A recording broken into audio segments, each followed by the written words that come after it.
The International Association for Near-Death Studies presents NDE Radio, a weekly exploration of near-death experiences and similar encounters with the other side. Now, here's your host, Lee Witting. Welcome to NDE Radio, brought to you by IANDS, the International Association for Near-Death Studies. I'm your host, Lee Witting. Well, my wife and I just finished binge-watching 2 seasons of the Netflix series The OA, which purports to describe the nature and effects of NDEs and how you can use them to repeatedly escape from the traumas of the life we're living here. It's quite a depressing understanding of things, really, because it suggests that no matter how many times we die, we are trapped in a multiverse with the same karmic relationships of good and evil, trapped by other personalities and locations, acting out parallel lives that reflect the same addictions again and again. As far as we could tell, it had more to do with the world of trapped schizophrenic ghosts than with the nature of real NDEs. Fortunately, our guest today, Robert Kopecky, offers a refreshing alternative understanding to the nature and message of the near-death experience. Robert Kopecky escaped a traumatic childhood on the edge of San Diego, California, and has lived the life of a ski bum, factory welder, monumental sculpture fabricator, and underground cartoonist, all before becoming an award-winning illustrator, art director, and animation designer for clients like the New York Times, Sports Illustrated, the Cartoon Network, and PBS Kids. 3 very different NDEs led him as well to years of study, meditation, and service. He's written 2 books on the subject, How to Survive Life and Death, and How to Get to Heaven Without Really Dying. You can find Robert's first appearance on NDE Radio at our archived past shows on October 20th, 2014. And you can find him as well on his internet site, Art, Faith, and the Koko Lion. Robert, welcome back to NDE Radio. Thank you, Lee. Good morning. It's nice to be back. All NDE experiencers always will tell you that. Yes. It's great to be back. Well, it's great to have you, Robert. Robert, let's begin with your description of your 3 near-death experiences. I'm sure we talked about this a little before because I had spoken about the first 2 in some length, the first appearance on your show a couple of years ago, and I hadn't gotten to the third so much, so I'll kind of synopsize the first 2 and be a little more detailed about the third one. They're all in both books, too, by the way. My first NDE happened as a result of a car accident, and I had an out-of-body experience where I saw myself being loaded into an ambulance, and then I was kind of shepherded away to a very heavenly location for a kind of an interview of sorts. And that took about a day. I was unconscious for almost a complete day in that one. Because of the out-of-body experience, I call that the gift of perspective and how to get to heaven without really dying. There's 3 sections based on each NDE. The second one was a result of a very self-destructive lifestyle. I was burning the candle at both ends, and it was kind of a Roman candle, kind of. And I ended up collapsing on the floor of my apartment and experiencing being enveloped in a brilliant white cloud and having a life review experience where episodes from my life were shown back to me, these very cogent, meaningful episodes. And I realized the importance of the eternal moment that we live in, and so I call that the gift of presence. The third NDE that I don't think you ever quite heard was my least favorite, if one must have such things. Mm-hmm. For most people, I think a single near-death experience is plenty, but I guess it was my karma or the hardness of my head or something that led me to have to experience 3. In that case, I'd been at a Super Bowl party, and I went out, and this will tell you when this was because there were payphones. I walked out into a public square in a small town in Arizona, a college town, and I got on a payphone to call my fiancée, and I was assaulted by like a skinhead, like a big thug, a large kid who was kind of inebriated, and he started to harass me, and I talked him out of it, And he actually reached in and hung up the payphone while I was talking to my fiancée. I talked him out of it, and then he came back after I got back on the phone. He came back and he was quite violent, and I made a terrible mistake. I planted my back foot and I punched the guy right on the kisser and knocked him flat. And while the people around me in this public space applauded because this guy was kind of awful, I didn't realize that there was a van full of these skinhead guys that had been watching the whole thing. And when I left to go home, they followed me and drove up behind me and hit me in the back of the head with a crowbar or a tire iron, something like that. Whoa. And knocked me off of my bicycle headfirst into a curb. And according to the police report, because I was unconscious from that point on, they proceeded to kick and stomp me for the worst part of an hour. And the police apparently didn't do anything about it because some of these guys were off of a military base nearby and they all had similar life experiences. So they identified more with the guys that were kicking me, I think, than Oh, my me. God. And in that near-death experience, unlike the previous two that I'd had that were quite illuminative or quite heavenly-like, this experience was more terrestrial or almost subterranean in a way, almost womb-like, in fact, in a way, which is kind of fitting for the nature of the experience.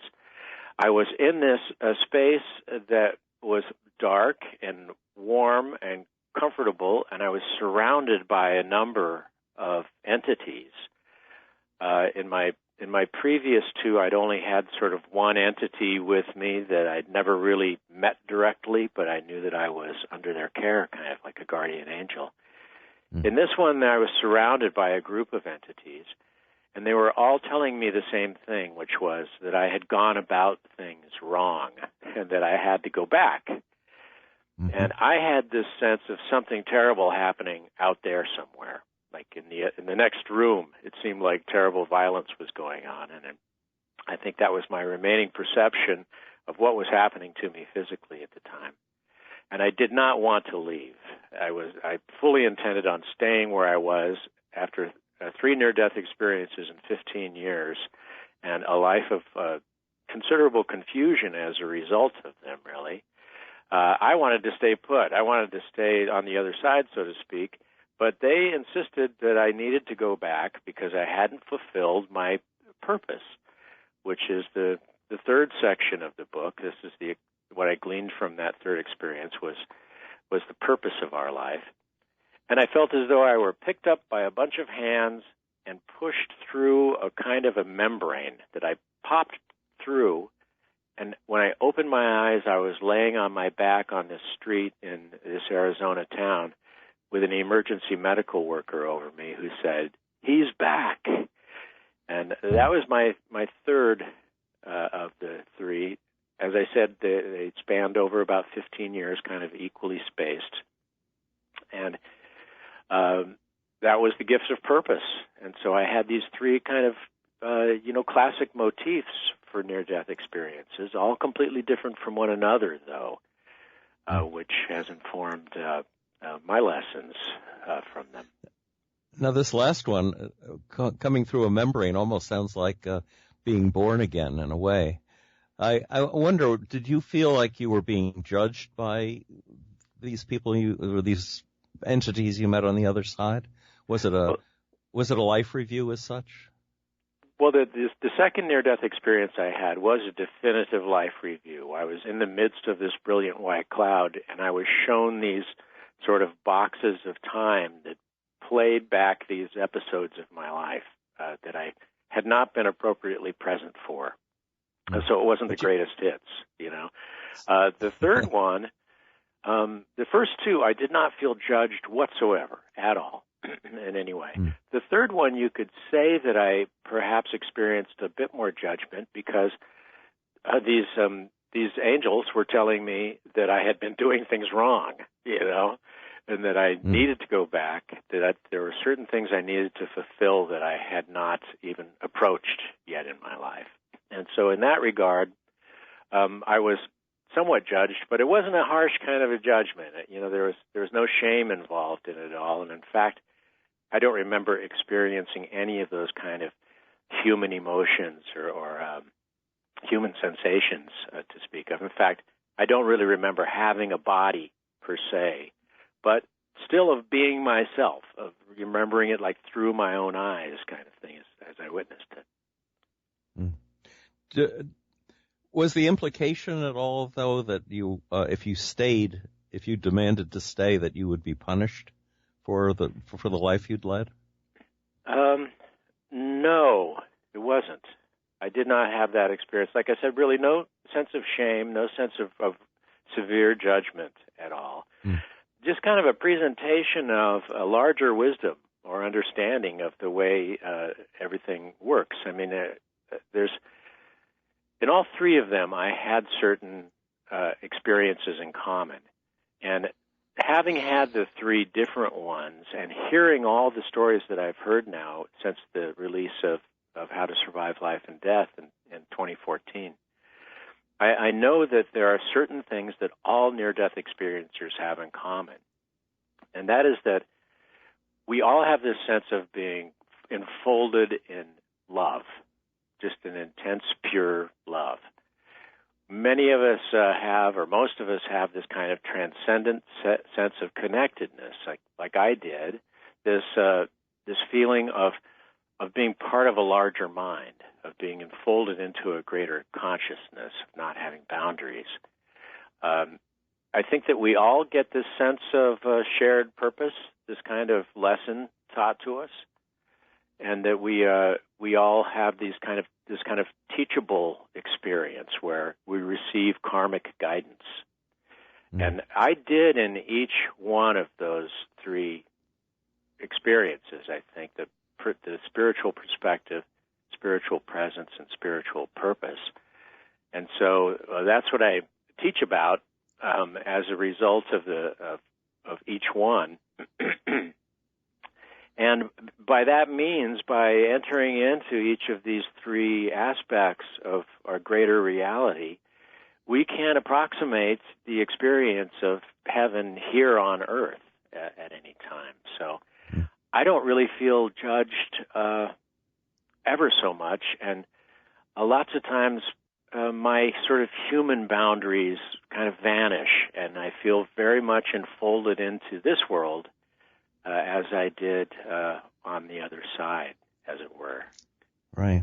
Well, getting more physics-minded, if you will, you've written that you believe we are like customized collections of energetic quantum data, energetically overlapping one another, engaged in the field of consciousness.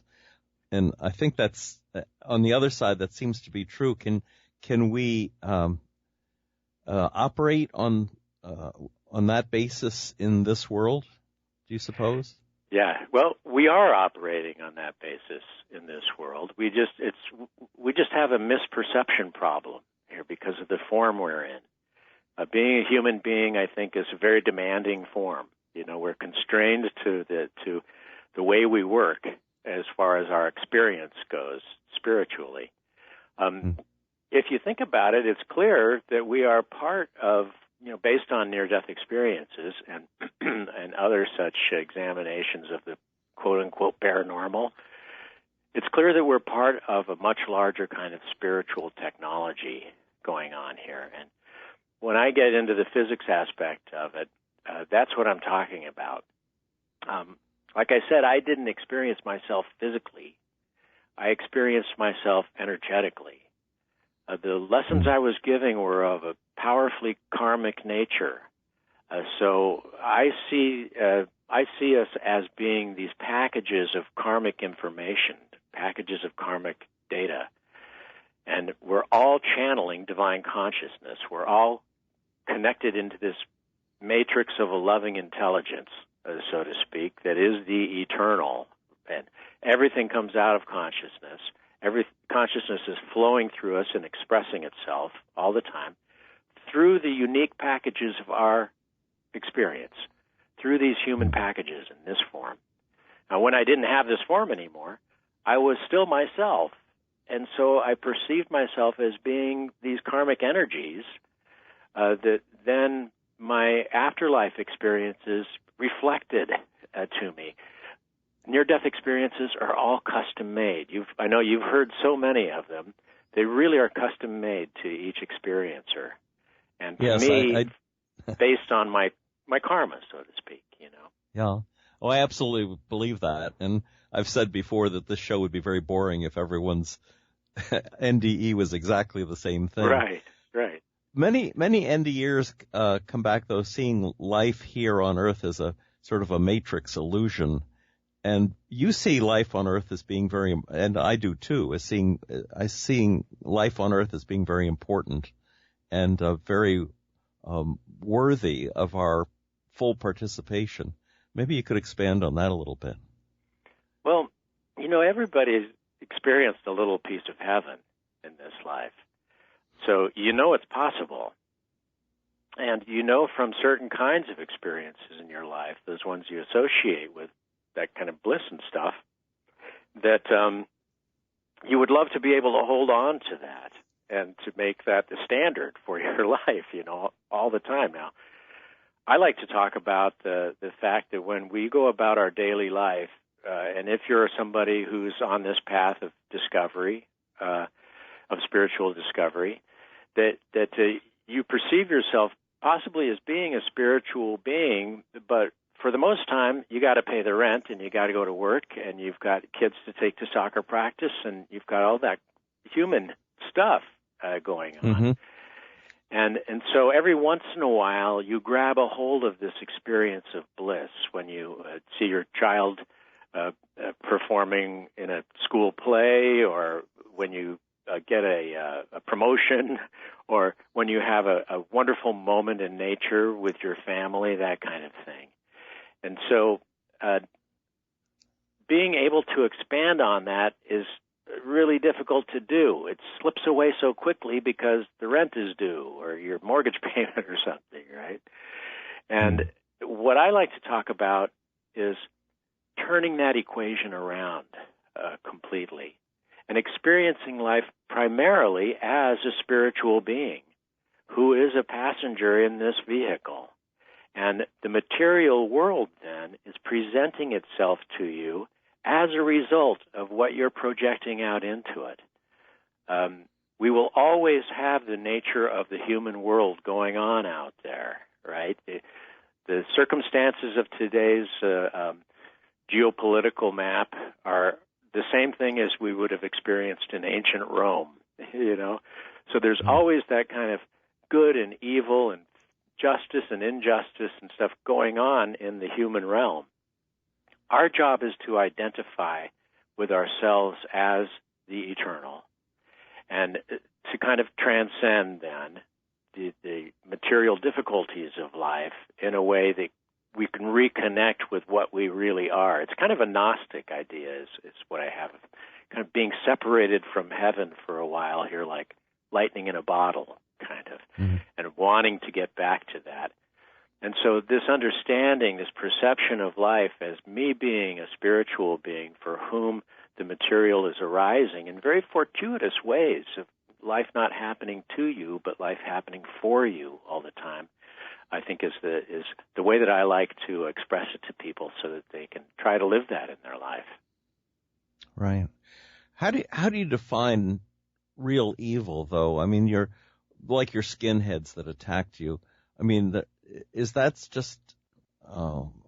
the absence of good, an absence of consciousness or understanding, or is there, like the Manichaeans believed, a duality that puts good against evil and evil against good on an equal footing on this earth? Yeah, I believe something like that. Definitely that it is a human thing. It's a human experience, because in all three of my near-death experiences, and every one that I've ever heard, at some point in them, the experiencer is completely enfolded in pure love and has this experience of this transcendent, loving unity.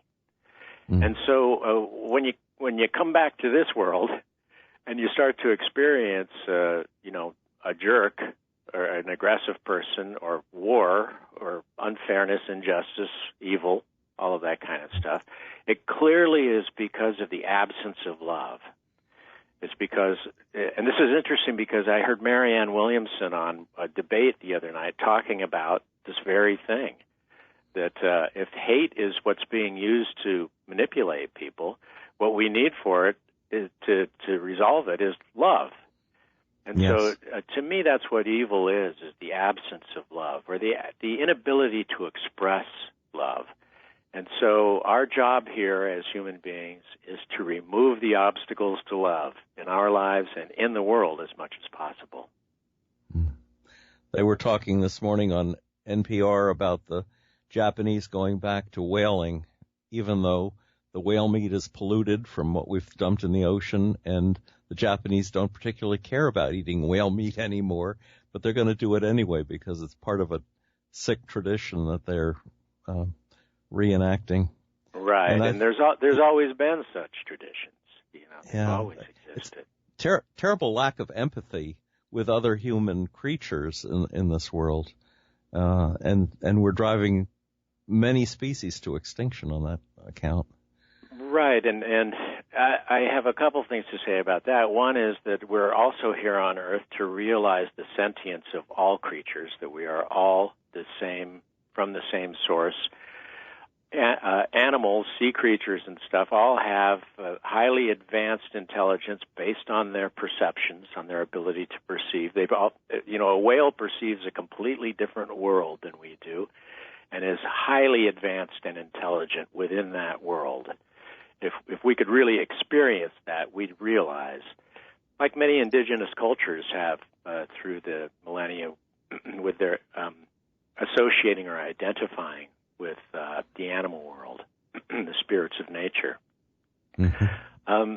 The other thing is that it's bad, it's terrible, it's awful, but it's not that bad and terrible and awful when you realize that time is a function of being human. It's like the Hindus have the yugas, this massive wheel that turns with 650,000 year-long cycles, and you come all the way around and the world regenerates itself.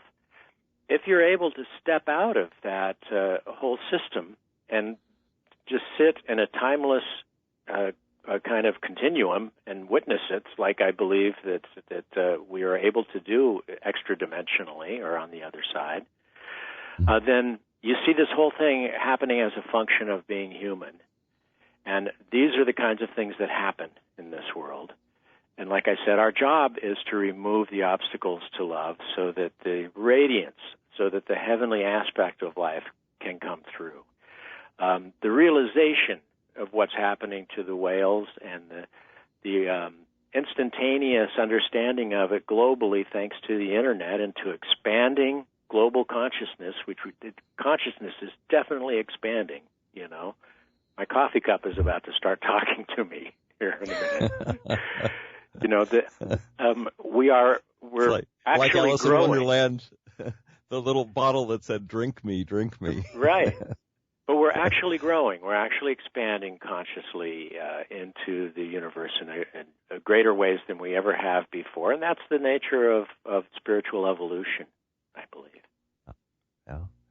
How does meditation help in all of this? Well, like I said, I had the 3 near-death experiences, and none of them thoroughly convinced me enough. I didn't know very much about any kind of community of experiencers, and so I just lived this kind of semi-conscious life. And it wasn't until I had a death of the ego, so to speak, when really my material life fell apart. It happened around 9/11 too, and I was in Manhattan at the time and had an experience that was extra-dimensional that day. That sent me off into a whole different life. I got a little cabin on the upper Delaware River in Pennsylvania, on the Pennsylvania-New York border, and I started to sit on a rock by the edge of the river, I kid you not, for years and years. And that was when the near-death experiences crystallized within me, was sitting in meditation. And at any moment, by entering into meditation, which is being able to witness the way that my human mind works from a safe place, a spiritual perspective, so to speak, I can detach and enter into an experience of the oneness that is very similar to what I experienced in the near-death instances. So it's the way that you can approach, or, at least stick your head into heaven's window every once in a while by meditating. I recommend it highly, and I go into it in the latest book, too, in some detail for people that don't feel comfortable doing it or don't know a good way to do it. I go into it quite a bit in my presence section. It can give you a real insight into the nature of time as well.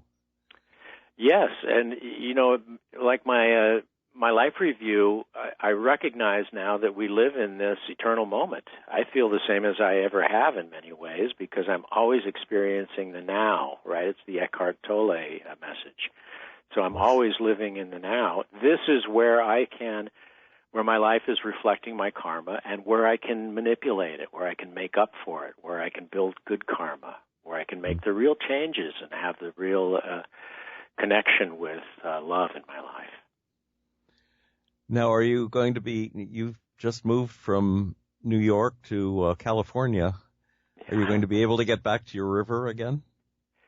I hope so. I have a lot of friends there. We did sell that house, and I'm from the Southwest Desert. I came from eastern San Diego County originally. So for me, this is like coming home, and I have a place that's an Indian area that is my wife and I go to that's absolutely beautiful here in the desert. And I have this similar kind of experiences of sitting with that thin membrane between us and the divine that nature provides us. So I've got a rock here, too. It's just surrounded by cacti instead of a river. Well, I get out to Arizona whenever I can, especially in the wintertime, and there's power in the desert as much as there is in the water. So it's been very rewarding for me as well. You have 3 tips for happiness that you mentioned: radical kindness, radical forgiveness, and radical surrender. Could you take a minute and explain those? Sure. That's from the first book, How to Survive Life and Death. And radical kindness is pretty self-explanatory. If you give it a try, you'll find that unconditional kindness to people and not joining in into gossip or sarcasm or something like that, but really authentically being kind with people, it connects you in a way immediately that you may not have understood about the world, that there's a fabric of kindness alive in the world, and it really will transform your life.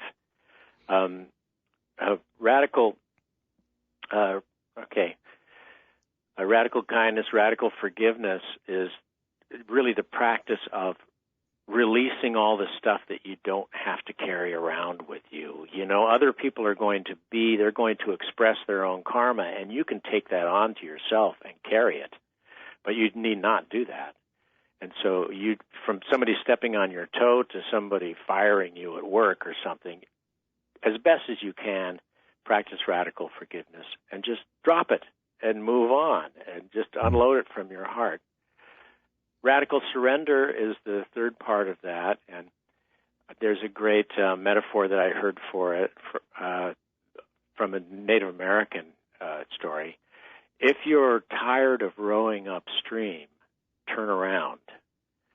The evidence of our lives is that we are here, we're all right, we're alive, we have love in our lives, we have abundance, we have opportunity. This whole thing is carrying you the way that you need to go, reflecting what you are bringing to it. So consciously create good karma in your life, and the world will just open up and show you where to go next. It's surrender as a strategy, really. It's not a detrimental thing at all. Oh, that's excellent. Folks can find you at Art, Faith, and the Koko Lion. Is that true? Yeah, robertkopecky.blogspot.com. Excellent site. So much interesting material there.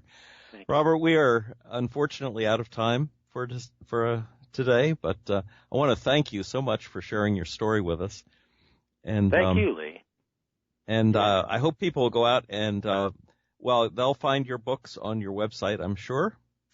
And just to tell the audience, if they'd like to listen to the show again, or any of our past shows, including the one Robert was on before, just go to our website at nderadio.org. For information on IANDS and the upcoming IANDS conference in Valley Forge, Pennsylvania, check out that website at IANDS.org. And join us again next Monday, 11 a.m. Eastern, for more NDE Radio. This is Lee Witting saying thanks for listening.